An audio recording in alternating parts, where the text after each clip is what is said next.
Pareho na rin sila po. Tapos, nasa bahay lang muna ako lagi. Wala akong trabaho. Sana sa susunod na pagkikita natin, kumpleto na tayo. Next, Evelyn.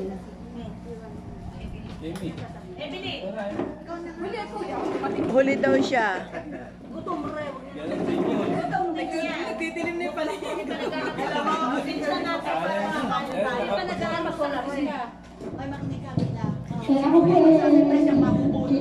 Gandahan nyo, hindi lang to picture, video na yan. Alisin mo face mask mo. Ako